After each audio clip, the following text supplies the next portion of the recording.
አሰላሙ አለይኩም ወራህመቱላሂ ወበረካቱ። ውድ ቤተሰቦች እንዴት ናችሁ? ሰላም ናችሁ ወይ? ደህና ናችሁ ወይ? ከኔ ጋር አልሐምዱሊላህ ረብል ዓለሚን። ዛሬ ይዤላችሁ የመጣሁት በጣም የሚገርምና የሚጥም እኔ ለራሴ የወደድኩት ለእናንተም ይጠቅማል ብዬ ያመጣሁት ምግብ ነው። ካርቦሃይድሬት የተከለከላችሁ ለውፍረት የሚሆናል ውፍረት ለመቀነስ ዱቄት የማትመገቡ እህቶች፣ ከስንዴ የተሰራ ምግብ የማትመገቡ እህቶች ምርጥ ዳቦ ከምስር እንዴት እንደሚዘጋጅ በተለይ ስኳር፣ አንዳንድ ሰዎች ስኳር ታማሚ ሆነው ዱቄት የሚከለከሉ አሉ። የስንዴ ዱቄቱ የተከለከሉ፣ ነጭ ዱቄት፣ ይሄ ቀዩ ዱቄት፣ ቀዩ የስንዴ ነጭ የስንዴ ዱቄት የምትከለከሉ እህቶች ወይም ወንድሞች ካላችሁ ወይም ወዳጆች ካሏችሁ ሸር በማድረግ ይሄን ቪዲዮ ለነሱ እንዲጠቀሙበት አድርጉ። እና ዛሬ የማዘጋጀው ከምስር ነው። መጀመሪያ ላይ እንዳያችሁት ምስሩን ለ5 ሰዓት ያህል በሞቀ ውሃ ዘፈዘፍኩት። ከዛም በኋላ ይሄኛው አደንጓሬ ይባላል። እኔ እንጃ እንግዲህ እናንተ ምን እንደምትሉት፣ አረቦች ማሻክደር ይሉታል። በእኛ በኢትዮጵያ ደግሞ ጥቁር ቦለቄ ይሁን የሚባለው ወይም አደንጓሬ ነገር ነው የሚባለው። እኛ ጋር እንደዛ ነው። እንግዲህ እኔ በአደኩበት ሰፈር ጥቁር አረንጓዴ ይባላል ማለት ነው። እሱን ለብቻው ትንሽ ቀቀልኩ፣ ግማሽ ኩብ የሚሆን ማለት ነው፣ ሀፍ ኩብ የሚሆን ቀቀልኩ ለብቻው ጥቁሩን አረንጓዴ። ብዙም ቅጠሉ እንዲለቅ አላረኩትም፣ ይሄ ግልፋፊው ማለት ነው። ምክንያቱም እሱ ሲቀቀል ስለሆነ ግልፋፊው የሚወጣው። ብቻ አጠብኩኝና ትንሽ አፈላሁት፣ ትንሽ ጨው ጨምሬ ማለት ነው።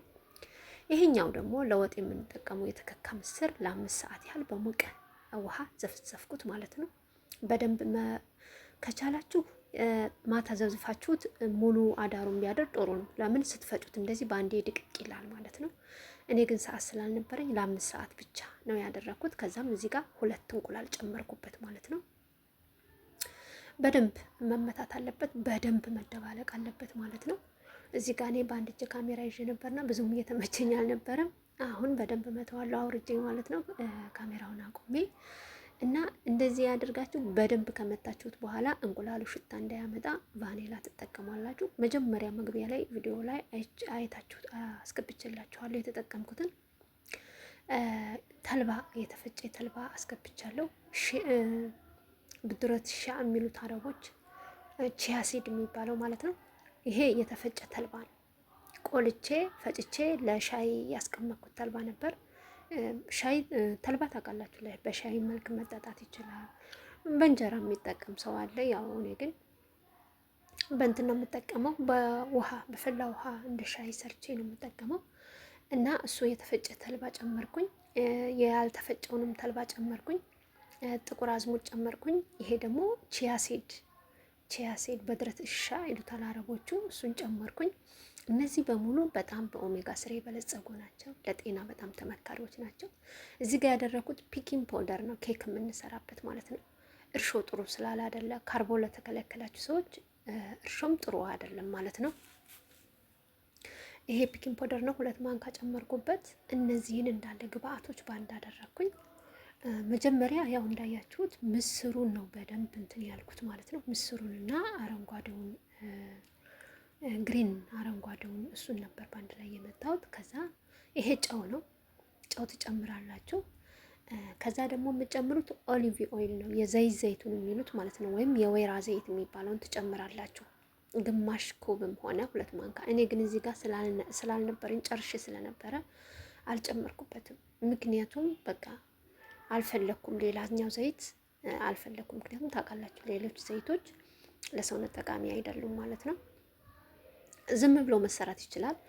ምን አደረኩኝ? የቂቤ ዝብዳ ወረቅ የሚሉት አለ፣ ወይም ይሄን ዘይት ስንጠብስ ሲሆን የሆነ ኬክ ሲሰራ የሚደረገው ማለት ነው፣ ኩኪስ ምናምን ስንሰራ የምናነጥፈው እሱን ወረቀት ተጠቀምኩኝ።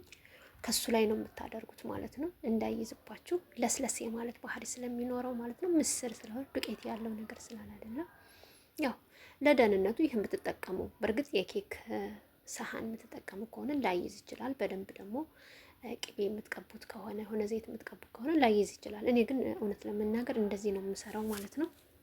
ሞክሬው አላውቅም፣ ዝም ብዬ ሞክሬው አላውቅም። እና ከዛ ምን አደረኩኝ? ሰሊጥ ነሰነስኩበት። ያው እንደምታዩት ሰሊጥ ለዲኮር ለአይን ለእይታ ደስ እንዲል አደረኩበት ማለት ነው። ከዛም ላይ ጣዕሙ ሽታው በጣም ነው የሚጥመው በኋላ ሲበላ ማለት ነው። ይሄን ይመስላል ውድ ቤተሰቦች። እስኪ ላይክ እያደረጋችሁ አበረታቱኝ። እውነት ለመናገር ካርቦሃይድሬት ለማትጠቀሙ ሰዎች በጣም ጠቃሚ ምግብ፣ ሁሉም ለሰውነት ጤናማ የሆነ ምግብ ነው ይሄ ምግብ ማለት ነው። ስትበሉት ትንሽ ቁርጥ አድርጋችሁ ስትመገቡት ቶሎ የመጥገብ ባህሪ ያለው በስሎ ወጥቶ ይሄን ይመስላል ማለት ነው። ከለሩ ቆርሼ ራሱ ሞክሬዋለሁ። አያችሁ ዘይት ስላልጨመርኩበት ትንሽ እንትን ብለዋል። እንደመሰነጣጠቅ ነገር አይነታል፣ ግን በጣም ነው የሚጥመው። እንደዚህ ከመሀል ክፍል ያለው እኔ አንስቼው ነው። ወረቀቱን ትኩሱን ስታነሱት ትንሽ አቅም የማነስ ነገር አለው። ከበረደ በኋላ ግን ድርቅ ነው የሚለው። ካላሞቃችሁ ራሱ መመገብ አትችሉ ማለት ነው። ግን ይሄ በጣም ትኩስ ነው። እዚህ ጋር ጥቁር ጥቁር ነው የምታዩት። ያው የጨመርናቸው ተልባው ምኑ እነዛዎች ናቸው። ለሰውነት በጣም ጠቃሚ፣ በጣም የሚጥም። ይሄው ትንፋሹ ራሱ እየወጣ ነው። ትኩስ ስለሆነ ነው። ሲበርድ ተጠቀሙት። በጣም ነው የሚጥመው ማለት ነው። እንደዚህ የሚያምር ዳቦ ሆኖ ነው የሚወጣው። እርግጠኛ ነኝ ዱቄት ለማትመገቡ እህቶችና ወንድሞች እንደምትወዱት ተስፋ አደርጋለሁ። አስተያየታችሁን ኮመንት ላይ ያስቀምጡልኝ። ምርጥ የሆነ የምስር ዳቦ ነው። ሞክሩትና አስተያየታችሁን እፈልጋለሁ ማለት ነው። ልክ እንደዚህ በወረቀቱ ሳነሳው ነው እንትን ያላያችሁ፣ እንደዚህ ሳረገው ነው የተቆረሱ ማለት ነው። እውነት ለመናገር በጣም ነው የሚጥመው በጣም እና ይሄን የመሰለ ዳቦ